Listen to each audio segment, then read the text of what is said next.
सत साहिब भाइयों और बहनों, स्वागत है आपके अपने ज्ञान के मंच पर।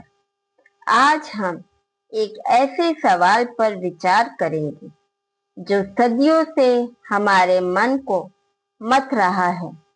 असली पूजन क्या है? हम रोजाना पूजा करते हैं, मंदिरों में जाते हैं, घंटियां बजाते हैं, पर क्या हमने कभी सोचा है कि हम किसे और कैसे पूज रहे हैं? आज दुनिया में धर्म के नाम पर पाखंड और आडंबर का बोलबाला है। धर्म जोड़ने के बजाय अक्सर बांटने का काम कर रहा है। ऐसे में हमें 600 साल पहले के एक क्रांतिकारी संत की आवाज सुननी चाहिए। संत कबीरदास। कबीर जी ने एक सीधा और सशक्त संदेश दिया, मंदिर मत ढूंढो, खुद में भगवान खोजो।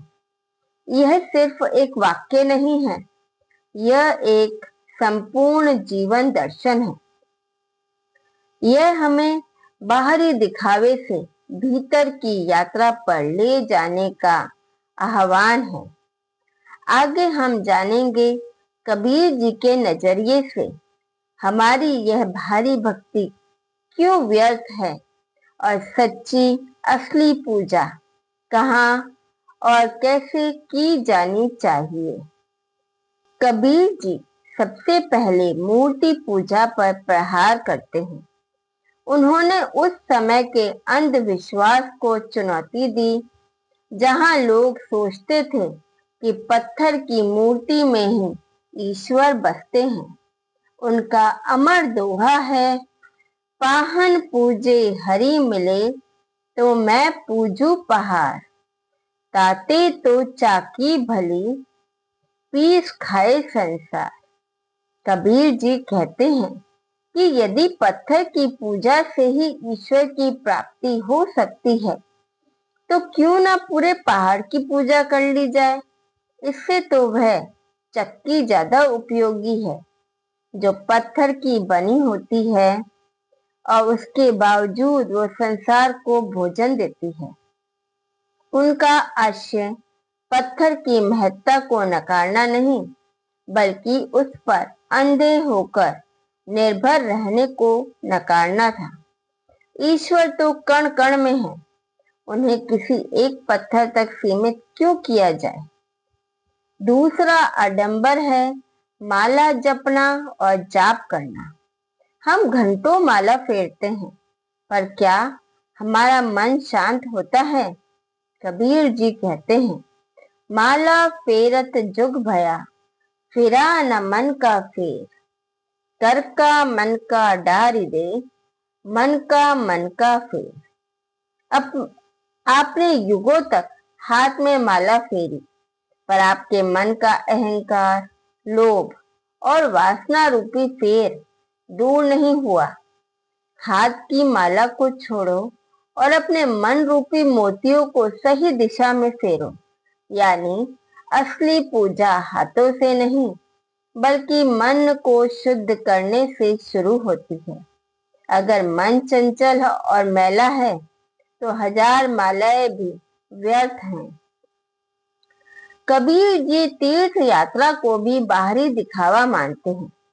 उनका मानना था कि शरीर को कष्ट देने या दूर दूर भटकने से कोई लाभ नहीं, जब तक मन में मैल है। उन्होंने कहा, मन ना रंगाए, रंगाए जोगी कपड़ा। यदि आपका मन ही शुद्ध नहीं है, तो तीर्थ में स्नान करने से क्या होगा। पावन जल सिर्फ शरीर को धोता है, मन का मैल तो सत्कर्मों से ही धुलता है। गंगा में डुबकी लगाने से अच्छा है कि आप किसी जरूरतमंद को पानी पिला दें या किसी के मन के दुख को धो दें।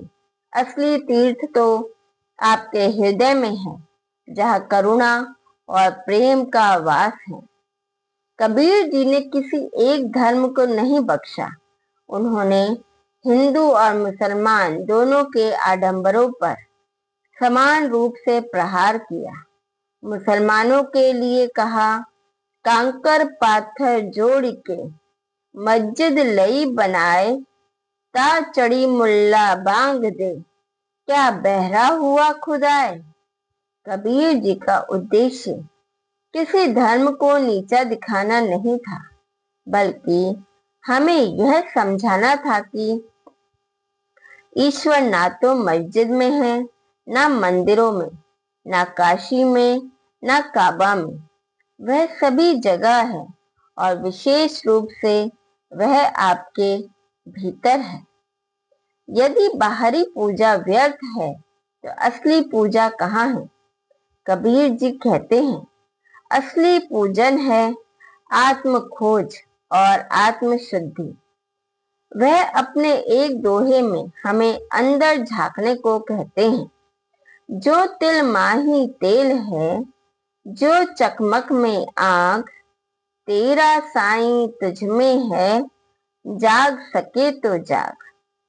ठीक वैसे ही जैसे तिल में तेल छुपा होता है और पत्थर में आग, वैसे ही ईश्वर आपके भीतर, आपकी आत्मा में छिपा है। आपको उसे कहीं बाहर ढूंढने की जरूरत नहीं। आपका शरीर ही सच्चा मंदिर है और आपकी आत्मा ही ईश्वर का अंश है। असली पूजन का पहला नियम है सत्य। सच्चाई ही कबीर जी के लिए सबसे बड़ी तपस्या थी। सांच बराबर तप नहीं, झूठ बराबर पाप, जाके हृदय सांच है, ताके हृदय आप। सच्चाई से बड़ा कोई व्रत या कोई तपस्या नहीं है और झूठ बोलने से बड़ा कोई पाप नहीं है। जिसके हृदय में सच्चाई बसती है, उसी के हृदय में स्वयं ईश्वर आ विराजते हैं। असली पूजा यह है कि आप अपने कर्मों और विचारों में पूरी तरह ईमानदार हो। यह आंतरिक पूजा तब संभव होती है जब हम अपने मन के अहंकार को नष्ट करते हैं। अहंकार ही वह सबसे बड़ा पर्दा है जो हमें ईश्वर से अलग करता है। कबीर जी कहते हैं, जब मैं था तब हरि नहीं, अब हरि है मैं नाही, सब अंधियारा मिटी गया, जब दीपक देखा माही।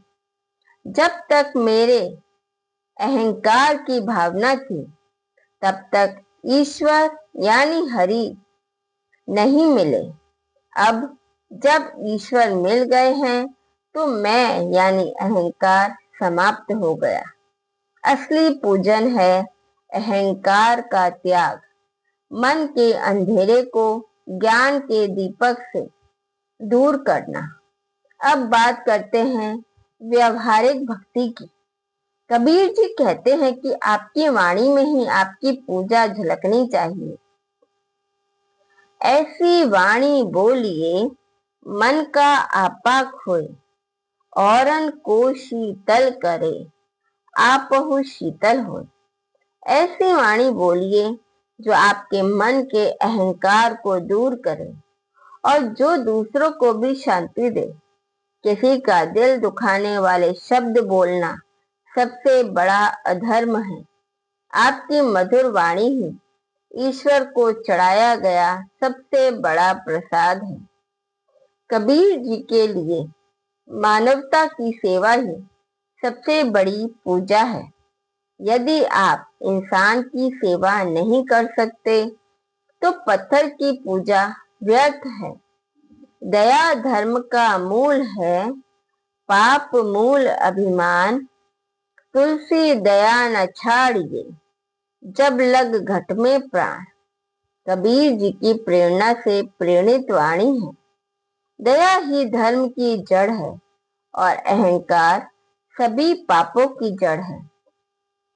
हर जीव में ईश्वर को देखना, उन्हें सम्मान देना, उनकी मदद करना, यही सच्ची आरती है, यही सच्चा भोग है। आपका कर्म ही आपकी प्रार्थना है। कबीर जी ने धर्म और जाति के नाम पर होने वाले विभाजन को हमेशा नकारा।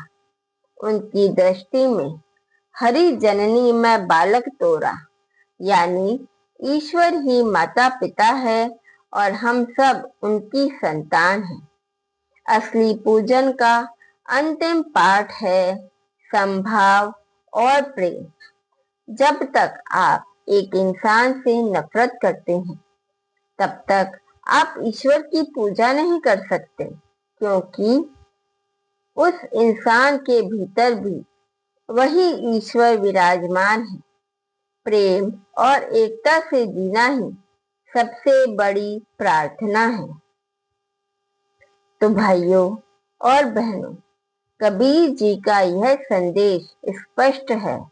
असली पूजन ना मंदिर में है, ना मस्जिद में, ना तीर्थों में, ना माला में। असली पूजन हमारे भीतर, हमारे हृदय की पवित्रता में है। यह हमारे सच्चे कर्म और निस्वार्थ प्रेम में है। बाहर की तलाश बंद करो, भीतर की यात्रा शुरू करो। जिस दिन आपका मन मंदिर बन जाएगा, उस दिन भगवान स्वयं वहां निवास करेंगे। अब आप सोचिए, आप अपने जीवन में किस बाहरी आडंबर को छोड़कर कबीर जी के इस सच्चे पूजन मार्ग पर चलना चाहेंगे? हमें कमेंट बॉक्स में जरूर बताएं। आपके विचार जानना हमारे लिए बहुत महत्वपूर्ण है। यदि यह गहन विचार मंथन आपको पसंद आया हो, तो वीडियो को लाइक करें, इसे अपने परिवार और दोस्तों के साथ शेयर करें और ऐसे ही ज्ञानवर्धक कंटेंट के लिए चैनल को सब्सक्राइब करना ना भूलें। मिलते हैं अगली वीडियो में। हमारे साथ बने रहने के लिए धन्यवाद। सत साहिब।